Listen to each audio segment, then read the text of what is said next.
आताच माननीय जय शिवराय. महाराष्ट्राच्या सध्याच्या राजकीय सामाजिक परिस्थितीवर एक संत तुकाराम कविता सुचली. कवितेचं नाव आहे बुरा न मानो होली है. काल विधान भवनाच्या पायऱ्यांवरून नीतिमत्ता ओसंडून वाहिली. काल विधान भवनाच्या पायऱ्यांवरून नीतिमत्ता ओसंडून वाहिली.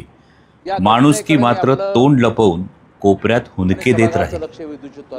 जातीच्या मतांच्या लाचारीसाठी नैतिकतेचं वस्त्रहरण होत होतं. जातीच्या मतांच्या लाचारीसाठी एवढे दिवस नैतिकतेचं वस्त्रहरण होत होतं. विधानसभेच्या पावित्र्यावर मात्र गिधाडांच्या मैसभेचं सावट. आवाज केला नाही तर बलात्कार कळत नाही, राज्याचे बाप कर्तृत्वाचे मंत्री सांगतात. आवाज केला नाही तर बलात्कार कळत नाही, राज्याचे बाप कर्तृत्वाचे मंत्री सांगतात. पिचलेल्या शेतकऱ्यांचे कृषी मंत्री मात्र न्यायालयाचे निकाल सुद्धा महागड्या सुटात दडवून मिरवतात. रोज एक नवा बाण मुंबईतून, रोज एक नवा बाण ठाण्याच्या दिशेनं सुटत असतो. आयाळ कुरवाळत घायाळ भाई हलक्यात न घेता हसत असतो. दिल्लीचा आशीर्वाद वाया ठाणे नागपूरच्या खुर्चीला टोचत असतो. दिल्लीचा आशीर्वाद वाया ठाणे नागपूरच्या खुर्चीला टोचत असतो. बारामतीचा दादा मात्र सुखरूप गालात गुलाबी हसत असतो. देशमुख, सूर्यवंशी, वाकोडे फायलींवरच्या माशा आता न्यायच हकलत बसतो. देशमुख, सूर्यवंशी, वाकोडे फायलींवरच्या माशा आता न्यायच हकलत बसतो. कारण कोरटकर, सोलापूरकर, आझमी आम्ही रोज नव्या चक्रव्यूहात फसत असतो. खरं तर लोकप्रिय योजनांच्या ओझ्याखाली अर्थव्यवस्था दबली आहे. खरं तर लोकप्रिय योजनांच्या ओझ्याखाली अर्थव्यवस्था पुरती दबली आहे. मत मिळून झाली, आता अपात्रतेची तलवार लाडक्या बहिणींवर सुद्धा टांगली आहे. कर्जमाफी, वीज बिल माफी, एसटी सवलत, सत्ता येतात सरकारचा गजनी झाला. कर्जमाफी, वीज बिल माफी, एसटी सवलत, सत्ता येताच सरकारचा गजनी झाला. मंत्र्यांचा ओएसडी सुद्धा आता 6व्या मजल्याच्या टप्प्यात आला. अशा महाराष्ट्राकडे पाहून दिल्लीचं जाकीट खदाखदा हसलं. अशा महाराष्ट्राकडे पाहून दिल्लीचं जाकीट खदाखदा हसलं. म्हटलं 1500 आणि 2100 खरेदी झाल्यावर आता तत्व कुठलं उरलं. विधान भवनाच्या प्रांगणात वाहणाऱ्या नैतिकतेचा एव्हाना चिखल झाला.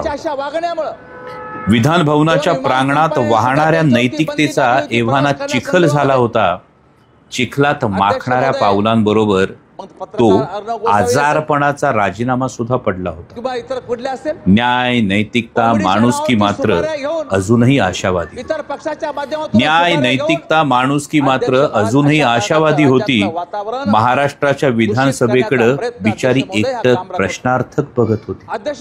प्रश्न एकच होता, बुरा न मानो होली है म्हणत आता रंग उधळायचे.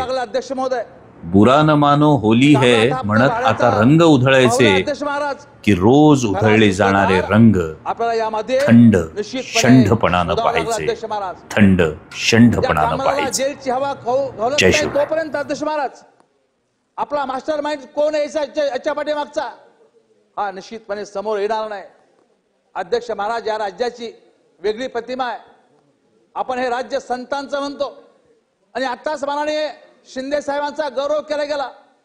या राज्यामध्ये आचार्य अत्रे असतील, शिवसेना प्रमुख बाळासाहेब ठाकरे असतील, अध्यक्ष महाराज हे पण टीका टिप्पणी करायचे. परंतु एक पातळी सोडून कधीच या थोर मंडळीने टीका टिप्पणी केली नाही. अध्यक्ष महाराज विरोधाच्या नावाखाली ही विकृती या राज्यामध्ये या ठिकाणी डोकं पुन्हा वर काढू पाहते. अध्यक्ष महाराज आर्टिकल 19(2) निश्चितपणे आपल्याला या ठिकाणी उपयोग करायची गरज आहे. अध्यक्ष महाराज कोणाच्या कुचक्या डोक्यातून हे कचरा बाहेर पडलेला आहे याचा निश्चितपणे विचार केला पाहिजे. अध्यक्ष महाराज या ठिकाणी निश्चितपणे याचे फोन कॉल रेकॉर्ड तपासा. याच्या सर्व गोष्टी निश्चितपणे तपासल्या पाहिजेत. कोणाकडून फंडिंग गेला तो हे तपासला पाहिजे. त्याच्यावर निश्चितपणे काल आमचे मुर्जीभाई यांनी काल रात्री 2:30 वाजता या ठिकाणी निश्चितपणे त्यांच्यावर केस या ठिकाणी दाखल केलेली आहे. अंमली पदार्थ असेल या सर्व गोष्टीच्या विळख्यामध्ये हा कामरा अडकलेला. अध्यक्ष महाराज माझी सभागृहाला विनंती आहे, अशा प्रकारचे छळणारे लोक आपल्याला सुद्धा असतात. त्यामुळे कडक कायदा अशा बाबतीमध्ये आज इथं गृहमंत्री या ठिकाणी हजर आहेत.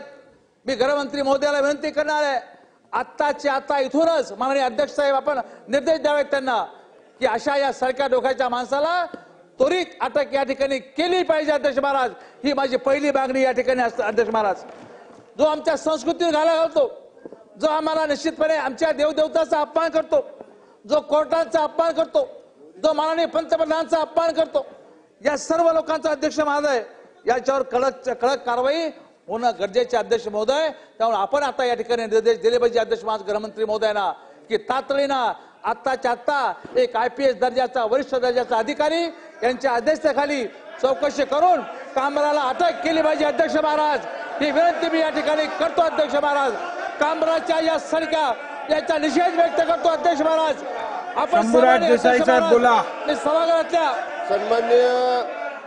सन्माननीय अध्यक्ष महाराज, त्यांचं ऐकून घ्या पहिली.